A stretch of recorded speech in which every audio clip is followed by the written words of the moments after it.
साल 1982 सोवियत संघ ने कास्मास 1408 नाम का एक जासूसी सैटेलाइट स्पेस में छोड़ता है। स्पेस में जाने के 2 साल बाद यह खराब हो जाता है और अपनी कक्षा में घूमता रहता है। फिर नवंबर 2021 में रूस एक एंटी सैटेलाइट मिसाइल लॉन्च करके इसे स्पेस में ही नष्ट कर देता है, जिसके बाद इसके करीब 1500 टुकड़े स्पेस में फैल जाते हैं। यही काम अमेरिका 2008 में और चाइना 2007 में कर चुका है। और हम अभी मजा आएगा ना भिड़ो। तो हम भी सिर्फ देखते नहीं रहे, बल्कि भारत ने भी मार्च 2019 में स्पेस में एक सैटेलाइट को निशाना बनाकर उसे ध्वस्त कर दिया और यह कारनामा करने वाला इंडिया भी चौथा देश बन गया। तो आज के इस वीडियो में हम बात करेंगे स्पेस वार की।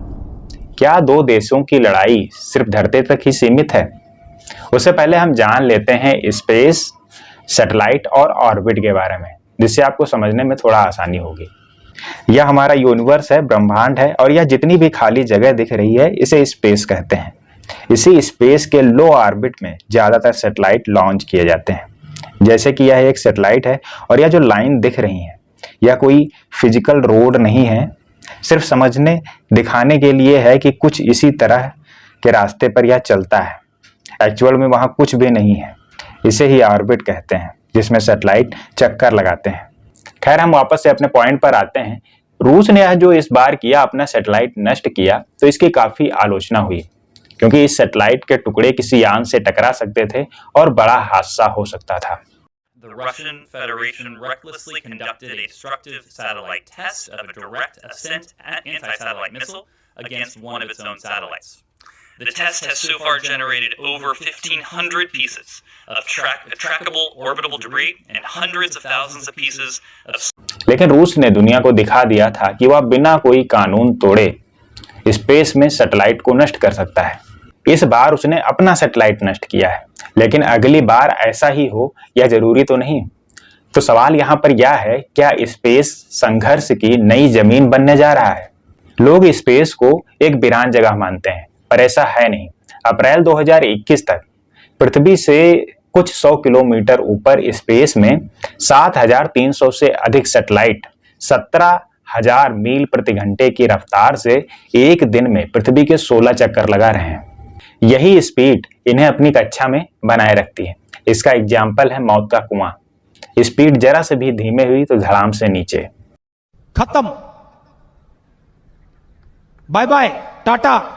स्पेस अब भीड़ भाड़ वाली जगह बनता जा रहा है। टकराव ना हो इससे बचने के लिए अब कोशिशें भी तेज हो गई हैं। वैसे तो ज्यादातर कचरे को जो है ट्रैक किया जाता है, लेकिन जब रूस ने 2021 में अपना सैटेलाइट नष्ट किया तो इससे जो कचरा उत्पन्न हुआ उसको ट्रैक नहीं किया गया, और कचरे का कुछ हिस्सा अंतर्राष्ट्रीय स्पेस स्टेशन के ऑर्बिट के नजदीक था। हर 93 मिनट पर मिशन कंट्रोल रेडियो पर स्पेस स्टेशन को संदेश दे रहा था कि आप फिर से कचरे के पास से गुजरने वाले हैं, सुरक्षित रहने की कोशिश कीजिए। स्पेस स्टेशन बेसिकली एक बड़ा सा यान होता है, या इसको जो एक चलता फिरता घर कह सकते हैं। और जैसे सैटेलाइट पृथ्वी की परिक्रमा करते हैं, ठीक उसी तरह यह भी पृथ्वी के चारों ओर घूमता है। और यहाँ पर एक अंतरिक्ष यात्रियों का ग्रुप भी तैनात रहता है। और स्पेस स्टेशन पर अब तक करीब 200 से ज्यादा लोग जा चुके हैं। मेन बात यह है, जब कचरे को ट्रैक नहीं किया जाता तो इसकी एक्चुअल पोजीशन नहीं पता होती है, जिससे बचना काफी मुश्किल हो जाता है। अगर एक देश के एक अपने सैटेलाइट को नष्ट करने से इतना बड़ा खतरा उत्पन्न हो सकता है, तो अंदाजा लगाया जा सकता है अगर जानबूझकर नुकसान पहुंचाने की कोशिश की गई तो तबाही कितनी बड़ी होगी। तो क्या यह संभावना हो सकती है 2 मुल्कों का तनाव धरती तक सीमित न रह करके स्पेस तक पहुंच जाए? जब से मानव ने स्पेस में कदम रखा है तो पृथ्वी पर मौजूद सेना को काफी मदद मिली है, हर देश की सेना को। लेकिन ये हथियार लॉन्च नहीं कर रहे हैं स्पेस में, बल्कि सेना के लिए जासूसी या कम्युनिकेशन सैटेलाइट लॉन्च कर रहे हैं। लेकिन अमेरिका और दूसरे देशों की सेना स्पेस में संघर्ष की बात कर रही है। धरती पर सेना काफी हद तक सैटेलाइटों पर निर्भर है, और धरती पर संघर्ष छिड़ा तो मामला स्पेस तक पहुंच सकता है। मुश्किल ये है, अगर ऐसा हुआ तो इससे बड़े पैमाने पर कचरा पैदा होगा और आउटर स्पेस का इस्तेमाल बेहद मुश्किल हो जाएगा। स्पेस में अगर संघर्ष हुआ तो इसका सीधा असर पृथ्वी पर उपस्थित लाखों करोड़ों जिंदगियों पर पड़ेगा। और यह कोई भविष्य की बात नहीं है, ये शुरू हो चुका है। अब आप कहोगे ऐसा भला कोई क्यों करेगा? स्पेस में चल रहे एक दूसरे के अभियानों को नुकसान पहुंचाने के मुल्कों के पास कई कारण हो सकते हैं।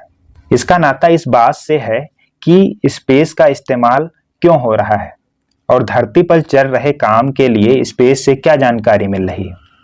अगर आप दुश्मन तक पहुंचने वाली जानकारी रोक सकें तो ये आपकी काबिलियत होगी। लेकिन अभी तक सारे देश अपना अपना सैटेलाइट लॉन्च करके खुद के लिए मदद ले रहे हैं, न कि किसी दूसरे मुल्क के सैटेलाइट की जानकारी को ट्रैक कर ले रहे हों, उसे पहुंचने ही ना दे रहे हों। स्पेस अभियान में गड़बड़ी करने के कई तरीके हैं। ऐसी एंटी सैटेलाइट मिसाइलें हैं जो सैटेलाइट को तबाह कर सकती हैं। जीपीएस जैमिंग किया जा सकता है और सैटेलाइट के ऑप्टिकल सेंसर को भी कुछ वक्त के लिए बेकार किया जा सकता है।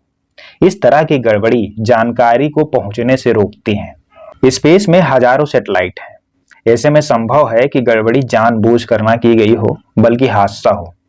लेकिन ऐसे में कोई मुल्क कैसे तय करेगा कि जानबूझकर नुकसान पहुंचाया गया है और इसके लिए किसे जिम्मेदार ठहराया जाए? हम स्पेस में एक तरह का ट्रैफिक जाम देख रहे हैं, खासकर लो अर्थ ऑर्बिट में, जहां बड़ी संख्या में सैटेलाइट मौजूद हैं और यहां कचरा भी है, जैसे बेकार पड़े सैटेलाइट, रॉकेट के टुकड़े, नष्ट किए गए सैटेलाइटों के टुकड़े। अगर सैटेलाइट काम करना बंद कर दें तो आप तुरंत वहां किसी को भेज नहीं सकते। आपको सबसे पहले ये अंदाजा लगाना होगा कि असल में हुआ क्या और क्या ये जानबूझकर हुआ। ये काम बेहद मुश्किल है और ये संभव है कि आपका आकलन सही ना हो। भाई ये भी तो हो सकता है कि आपने गलत सोच के रखा हो। हालांकि इन सब के बीच स्पेस के बहुत से अभियान ऐसे भी रहे हैं जब दुनिया के कई मुल्क एक साथ मिलकर आए हैं। लेकिन यह भी सच है कि स्पेस सेना के लिए भी रणनीतिक तौर पर महत्वपूर्ण होता जा रहा है। तो फिर ऐसे में स्पेस को शांतिपूर्ण जगह बनाए रखने के लिए हमें क्या करना चाहिए? अगर मुल्कों को ये लगता है कि धरती से हजारों किलोमीटर ऊपर स्पेस में चक्कर लगा रहे उनके सैटेलाइट कानून के दायरे से बाहर हैं, तो वो गलत है।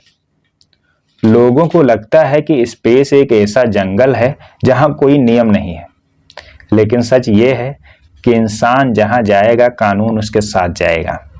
स्पेस के लिए अब तक कोई विकसित कोई प्रोफेशनल कानूनी फ्रेमवर्क नहीं है, लेकिन अमेरिका के साथ एक विवाद जुड़ा है कि वह हथियारों को, परमाणु हथियारों को स्पेस में रखने के परीक्षण कर रहा है। और इन्हीं विवादों के बाद जो है 1967 में एक आउटर स्पेस ट्रीटी हुई थी। करीब 800 साल पहले ब्रिटेन में एक कानून बना था जिसमें स्पेस की चर्चा हुई थी। इसी को स्पेस कानून का घोषणा पत्र मानते हैं। हालांकि इसमें ज्यादा कुछ है नहीं, यह नियमों की बात नहीं करता है बल्कि मूल्यों की बात करता है कि एक देश के तौर पर और इंसान के तौर पर हमें स्पेस में क्या करना चाहिए और क्या नहीं। इसमें आधार ये होना चाहिए कि सभी समान रूप से स्पेस का इस्तेमाल कर सकें और इसका इस्तेमाल पूरी तरह से शांतिपूर्ण हो। विशेष रूप से इसमें किसी काम को लेकर के कुछ नहीं कहा गया है, लेकिन हाँ एक खास बात के लिए मनाही जरूर करी गई है। इसमें कहा गया है कि जेनोसाइड, जनसंहार और परमाणु हथियारों को ना तो ऑर्बिट के पास और ना ही स्पेस में कहीं रखा जा सकता है। और इस बात पर सहमति कोल्ड वार के बाद बनी थी। आज अगर हम स्पेस में कानून की बात करते हैं तो यही मैनिफेस्टो उसकी नींव है। यानी मुल्कों की प्राथमिकता ये होनी चाहिए कि स्पेस अभियान संघर्ष में तब्दील ना हो। लेकिन क्या ऐसा हो रहा है? क्योंकि रूस का अपने सैटेलाइट को नष्ट करना अपने आप में बड़ा मुद्दा है। ये हमारे लिए और एक हिसाब से पूरी दुनिया के लिए खतरे की घंटी है।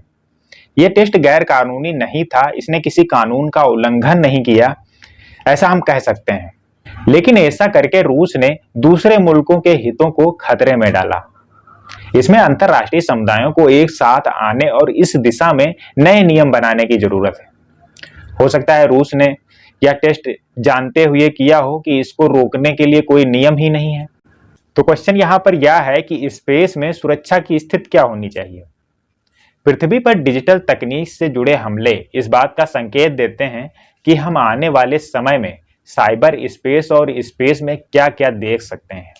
बीते कुछ समय में हमने इंसानी जीवन से जुड़ी हर चीज पर हमले देखे हैं और युद्ध की जड़ें हमेशा पृथ्वी तक ही रहेंगी। फिर उसके दायरे में चाहे साइबर स्पेस है या स्पेस। इसे हम आपको एक एग्जाम्पल के तौर पर बताते हैं।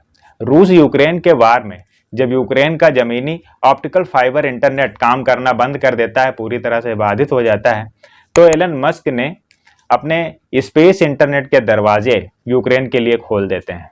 इसी बार में एक आरोप और लगा था रूस पर कि वह सैटेलाइट से छेड़छाड़ कर रहा है। वह यूक्रेन हमले के लिए गोला बारूद, सेना टैंक जो जमा कर रहा है, रूस वह तस्वीरें रडार में आने से रोक रहा है। यह एक स्पेस वार का ही संकेत है। साइंस फिक्शन फिल्मों में दिखने वाली वार की तुलना में इस तरह के रियल वार अधिक विनाशकारी हो सकते हैं। और यह मान लेना भी बेवकूफ़ी होगा कि जिस मुल्क के स्पेस में सबसे ज़्यादा सैटेलाइट हैं, वही मुल्क स्पेस में भी सुपर पावर है। ईरान या उत्तर कोरिया जैसी शक्तियों के पास बहुत सारे सैटेलाइट नहीं हैं, लेकिन वे जीपीएस सिग्नल की फ्रीक्वेंसी जैम करके लेजर से भी स्पेस को प्रभावित कर सकते हैं। और इसलिए इसमें केवल बड़ी शक्तियां ही शामिल नहीं हैं। अंतरिक्ष को प्रभावित करना, दूसरे मुल्कों को नीचा दिखाना, यह सब अब केवल चंद हाथों तक सीमित नहीं रह गया, बल्कि लोकतांत्रिक होता जा रहा है। तो हम वापस लौटते हैं अपने सवाल पर, क्या स्पेस संघर्ष की नई जमीन बनने जा रहा है? तो हमने जाना कि पृथ्वी से सैकड़ों किलोमीटर ऊपर स्पेस में हजारों सैटेलाइट चक्कर लगा रहे हैं, और यही सैटेलाइट दुनिया की आबादी को एक दूसरे से जोड़ते हैं और अर्थव्यवस्था में रफ्तार देते हैं। लेकिन स्पेस का यह हाईवे अब काफी भीड़ भाड़ वाला हो गया है। वहां उपग्रहों का कचरा अब खतरा पैदा कर रहा है, जिससे सैटेलाइट और उनके देश दोनों के टकराने का जोखिम और बढ़ गया है। इस पर सोचने और कार्रवाई करने के लिए अभी भी समय है। अभी भी हम थोड़ा पीछे हटकर, ठहर कर यह सोच सकते हैं कि पीसफुल तरीके से स्पेस का कैसे यूज किया जाए। तो आज के वीडियो में इतना ही। मिलते हैं नेक्स्ट वीडियो में एक नए टॉपिक के साथ। जय हिंद।